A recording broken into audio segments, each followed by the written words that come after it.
Nos anos 80, o humorista Chico Anísio criou o personagem Justo Veríssimo, que era o estereótipo do político brasileiro daquela época. E ele ficou famoso por conta de um bordão: eu tenho nojo de pobre. Já nos anos 90, o ator Miguel Falabella deu vida ao personagem Caco Antibes, famoso também por odiar o pobre e a pobreza.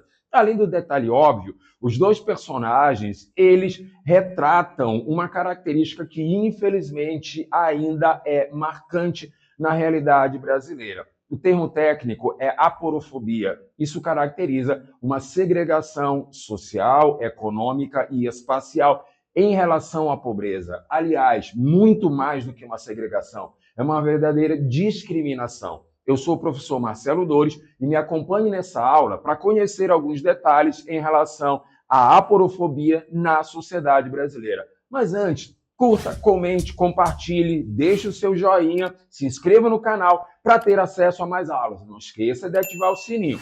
Me acompanhe.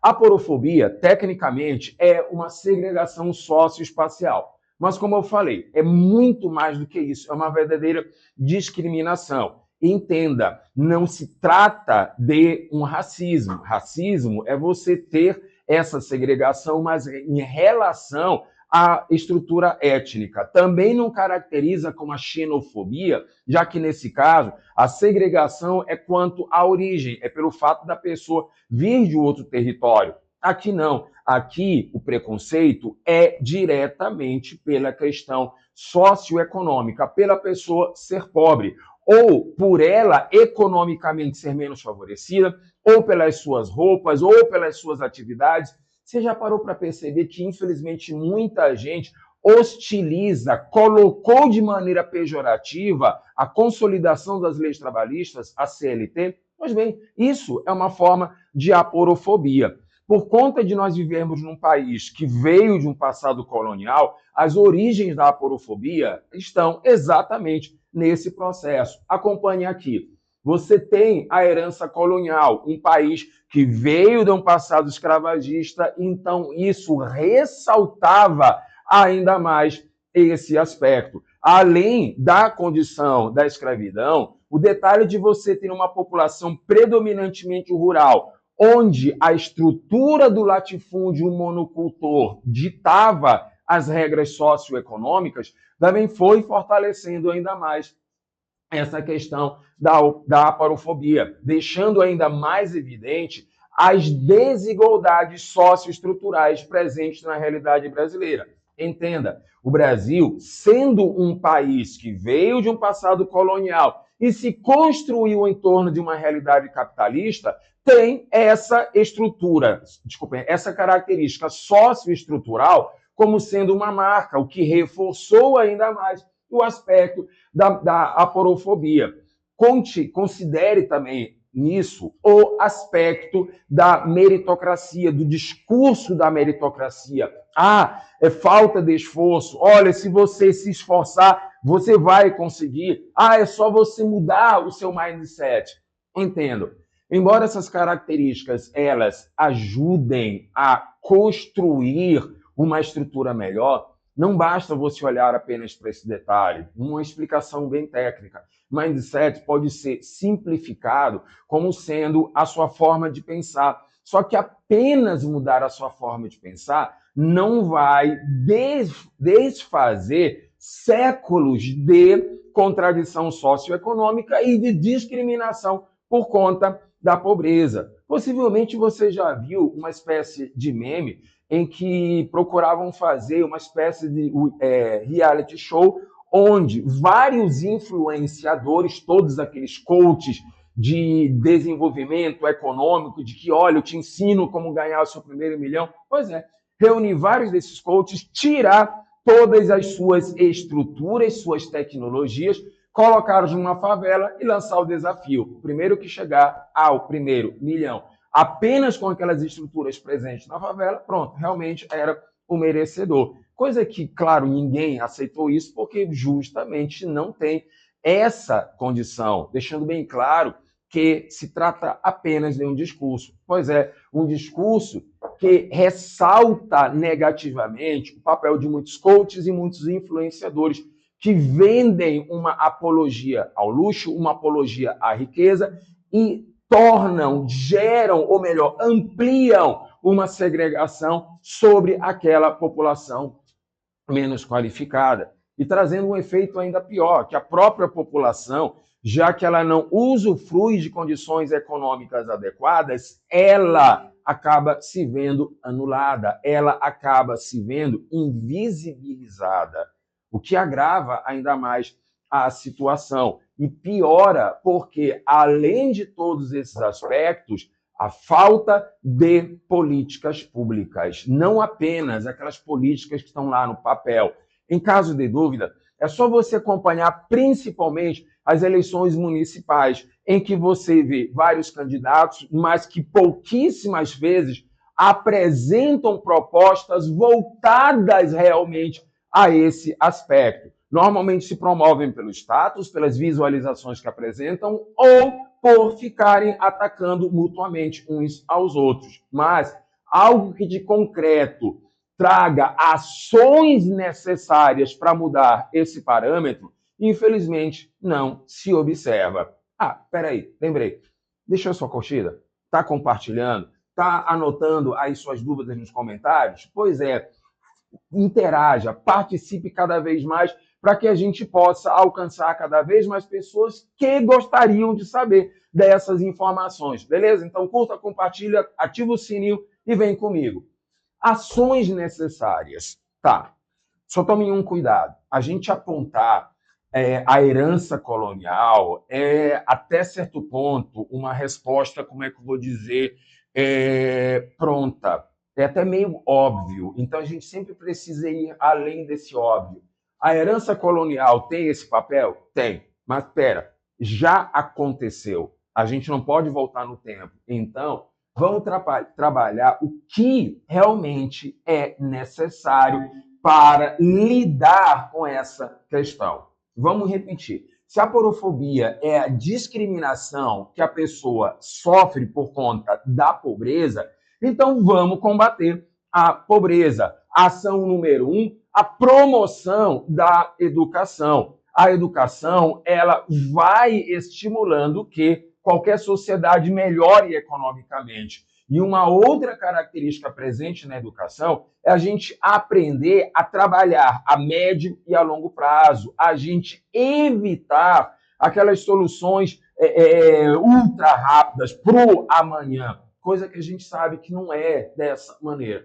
Então, investimento em educação é algo essencial para esse processo, não só para acabar com a pobreza, ou pelo menos minimizá-la, mas principalmente para fazer com que as pessoas percebam que o indivíduo ser pobre ou estar pobre não é motivo para segregar, para discriminar ou para invisibilizá-lo. Não, porque a gente tem que tirar os pobres do lugar. Bom, fazendo isso, tem até uma palavra técnica, higienizar. A gente está literalmente limpando o ambiente, tirando a pobreza daquele espaço e levando essa pobreza para onde? Levando o pobre para onde?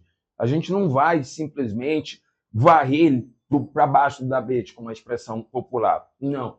Cabem, além da promoção da educação, políticas públicas e, detalhe extremamente importante, até destacar aqui, políticas inclusivas, políticas que tragam a população para fora dessa característica da pobreza e da marginalidade. Outra coisa que está diretamente ligada à promoção da educação é o combate ao discurso do mérito. Que algumas pessoas têm realmente um mérito por alcançarem determinados objetivos, tudo bem, merece um aplauso. Mas eu não posso generalizar. As pessoas não são iguais, não somos homogêneos. Então, o que resultou em efeito positivo para um não pode ser colocado como uma resposta pronta para todo mundo. Então, essa questão do mérito, ela muitas vezes mascara, tira o foco das políticas realmente necessárias, tira o foco da necessidade de mudanças sociais e, principalmente, meio que nega as consequências desse passado colonial. Assim, uma outra estratégia extremamente válida é valorizar as entidades de base, principalmente aquela base que vem das comunidades. Porque, pare e observa, a população empobrecida, ela tem as suas necessidades, ela se junta para sobreviver a essas desigualdades. Então, ouvi-las, dar voz, dar visibilidade a essas comunidades é algo extremamente importante, extremamente essencial. Está acompanhando? Então, me responde. Já deixou a sua curtida? Já compartilhou? Já anotou ali suas dúvidas, seus comentários? Já ativou o sininho? Já fez tudo isso? Então vamos fazer o seguinte: me acompanha na resolução de algumas questões para a gente aprofundar ainda mais esse processo. E vamos lá. No Brasil contemporâneo, observa-se a persistência de práticas discriminatórias contra pessoas em situação de pobreza, a aporofobia.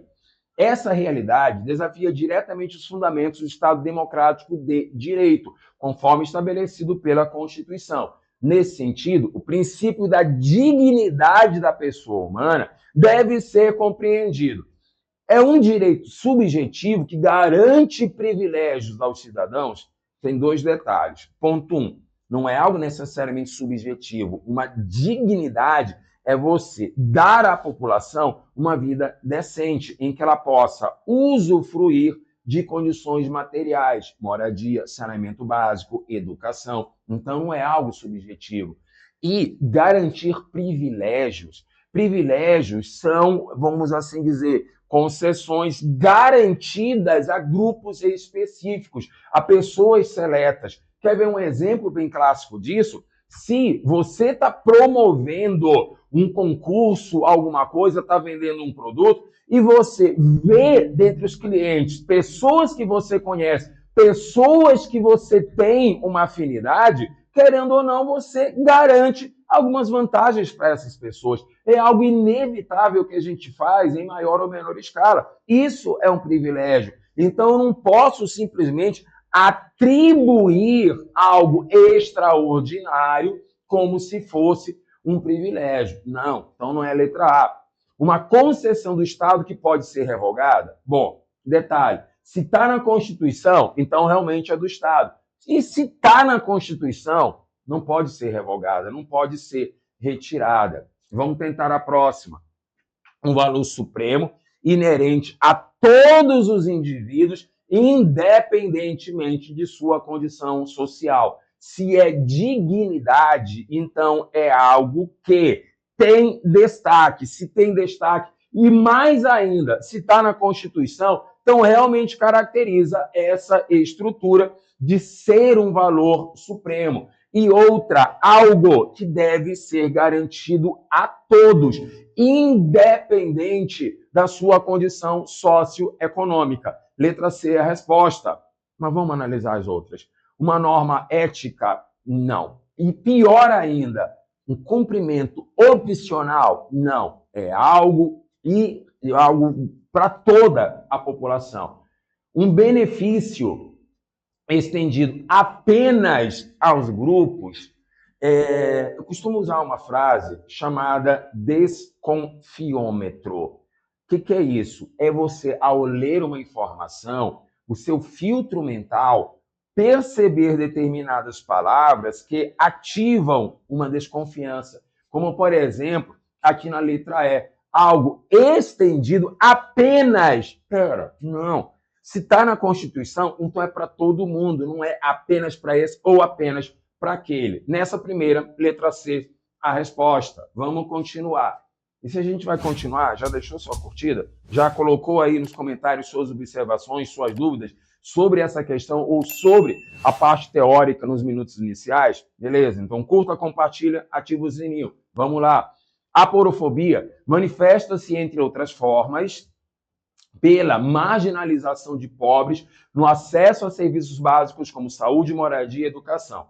essa exclusão sistêmica, por quê? Você não está excluindo de maneira genérica. Não, está excluindo ele porque é pobre, está excluindo ele porque é feio. Se é feio, deve ser pobre. Está excluindo ele porque está mal vestido. Se está mal vestido, deve ser pobre. Está excluindo ele porque ele trabalha com carteira assinada ou é CLT. Pausa. Se você quer observar discurso de influenciador ou de coach, é só você perguntar para o ser humano, já que ele está implicando tanto com a CLT, pergunta o que significa CLT, que muita gente nem faz a mínima ideia, nem lembra de quando isso foi definido. Então, é só você parar a observar que, infelizmente, hoje, o discurso bombardeando empregos garantidos pela consolidação das leis trabalhistas, a CLT, passam a ser hostilizados. O curioso dessa história é que muitos empresários, muitas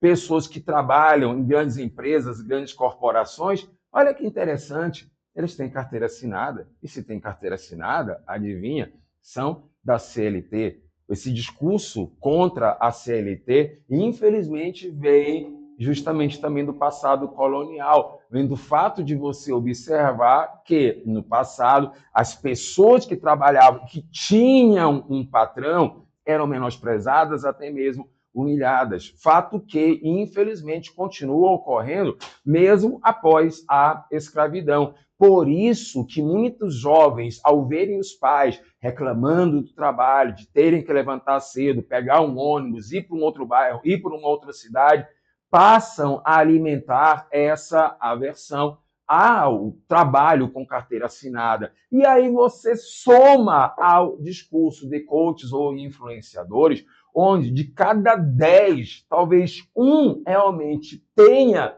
esse destaque, aí pronto, a desgraça ela está feita. Mas vamos acompanhar aqui. Essa exclusão sistêmica revela aplicação bem-sucedida da meritocracia? Não. Meritocracia é algo que não deve ter sucesso. De novo, uma ou outra pessoa, por mérito próprio, pode ter alcançado realmente um destaque. Mas eu não posso pegar isso e considerar como se fosse a regra. Ah, eu me esforcei, então é só você se esforçar. Ah, é só você mudar a sua forma de pensar que vai resolver. Não, não funciona dessa maneira.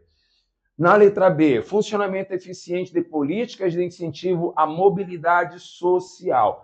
Como é que se incentiva, através de uma política, a mobilidade social? Olha, pelo artigo tal, você tem que trabalhar 12 horas por dia para, depois de 20 anos, você conseguir sair da pobreza. Isso não é garantido por políticas. As políticas, elas devem promover a igualdade e não simplesmente ficar batendo, aliás, na mesma tecla, como se fosse um influenciador digital. Superação dos estigmas sociais associados à pobreza extrema, pois é, deve-se superar esses estigmas, mas para se superar esses estigmas, você tem que promover essas ações. Estigmas são justamente os rótulos, os carimbos, as marcas que a gente atribui a determinadas pessoas, nesse caso, devido à pobreza. Como superar isso? Através dessas ações, não apenas só do diálogo. Na letra D, contradição entre o discurso legal dos direitos humanos e sua efetiva aplicação. Percebeu? É por isso que esse detalhe das políticas inclusivas deve ser sempre destacado. Não é apenas, se eu for eleito eu vou fazer isso. Não. Na prática, você tem que realmente mostrar como isso se processa. E na letra E, valorização da autonomia individual acima da responsabilidade coletiva. Adivinha? Isso tem um nome, justamente a meritocracia. Então, não dá para caracterizar isso. Questão 2, letra D. Tudo bem? Opa, olha, legal, um joinha. Já deixou aí o seu joinha? Já deixou aí o seu like? Já deixou o seu comentário? Anotou suas dúvidas sobre essas informações? Então, por favor, curta, comente, compartilha, ativa o sininho e vamos para a próxima questão. Dentre os instrumentos para combater a aporofobia no Brasil, destacam-se as políticas públicas voltadas à inclusão social. Para que tais políticas sejam eficazes, é necessário garantir o isolamento dos pobres em comunidades fechadas. Pausa rapidinho por um recorte histórico. Isso tem um nome: campos de concentração.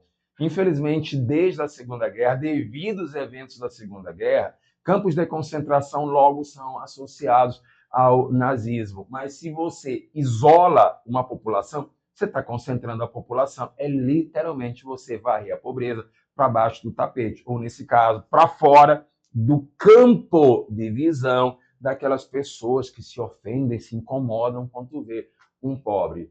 Na letra B, promover ações assistencialistas pontuais sem alterar as estruturas do poder. Ou seja, você dá uma maquiada para caracterizar esse aspecto, para disfarçar, aliás, esse aspecto.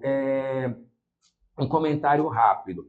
Estou gravando essa aula agora em maio. Quando for novembro para dezembro, novembro, é o período da COP30, que vai ser realizada lá em Belém. Dependendo da época que você está assistindo essa aula, a COP já pode ter sido realizada. Pois bem, uma das propostas para melhorar o ambiente, a visualização ambiental de Belém, era de espalhar árvores artificiais. Quando eu li isso, eu carimbei no campo da fofoca. Não, isso aí deve ser aquelas notícias que as pessoas publicam para ganhar like, né? Que a pessoa vê essa informação, dá lá uma clicada e pronto, já conta ali para o algoritmo. Você percebeu a contradição? A COP, ela vai ser realizada no Brasil, ela vai ser realizada numa das maiores metrópoles da Amazônia, e alguém aparece com o diabo de uma proposta para plantas artificiais. Sabe quando você vai fazer uma festa na sua casa, você arruma a sala, arruma o corredor, arruma o banheiro e deixa todo o restante da casa completamente detonado? Você só disfarçou, você só fez essa maquiagem sobre aquelas áreas de maior circulação. Matar, vamos lá. Responsabilizar exclusivamente os indivíduos pobres. Tá vendo, seu pobre? Tu é pobre por conta da tua própria pobreza. Percebeu? De novo, a ideia do discurso da meritocracia, de você, além de enaltecer esforços individuais, culpabiliza o pobre, coitado, desculpa o trocadilho econômico, culpabiliza o ser humano por conta da sua pobreza. Vamos lá. Assegurar a universalização de direitos, perceberam? Promover políticas, combater discursos, apoiar bases comunitárias e combater estigmas por meio da educação e da justiça social. Invista em educação, invista em inclusão, em participação, em representatividade. Essas características que merecem destaque. Questão 3, letra D, resposta. Mas vamos só ler aqui outra alternativa. Valorizar somente, lembra do desconfiômetro? Pois é, está ali a palavra, somente os que conseguem superar a pobreza. Olha lá a frase, por esforço próprio, carimba lá. É o discurso da meritocracia, infelizmente. Vamos lá? Espera, ainda não vamos. Deixou a sua curtida? Compartilhou? Fez lá seus comentários? Já ativou o sininho? Tudo bem? Então tá, agora a gente vai. Analise a seguinte situação.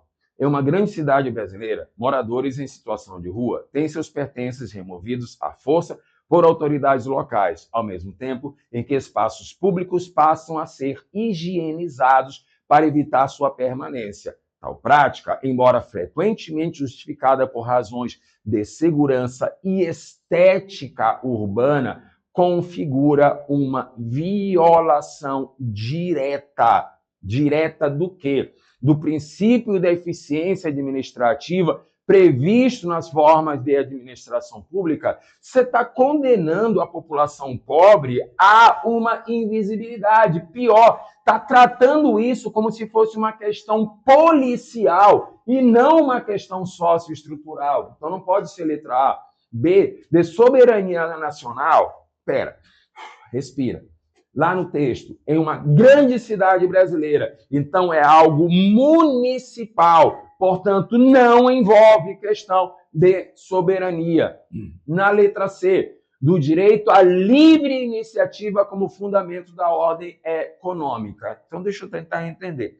Você está tratando algo social como se fosse uma questão econômica, como se fosse um parâmetro do capitalismo. Perceberam que não tem muita lógica essa situação? Vamos na próxima. Do princípio da dignidade da pessoa humana. Numa cidade, as pessoas são invisibilizadas, as pessoas em situação de pobreza e em situação de rua são tratadas como criminosos. Então, isso fere, atropela o princípio da dignidade da pessoa humana e também do direito à moradia, já que são moradores em situação de rua. E a letra E, só para a gente finalizar, da supremacia do interesse público sobre o interesse individual. Isso aí não está sendo ferido, pelo contrário, está abusando dessa situação. Então, é isso. Você já curtiu? Ótimo, você já comentou? Beleza. Daqui a pouco mais eu vou ler todos os comentários que vocês deixaram aí. Já compartilhou? Ótimo. Ativou o sininho? Muito bem. Muito obrigado por terem prestado atenção, por terem nos acompanhado e até a próxima aula. Obrigado.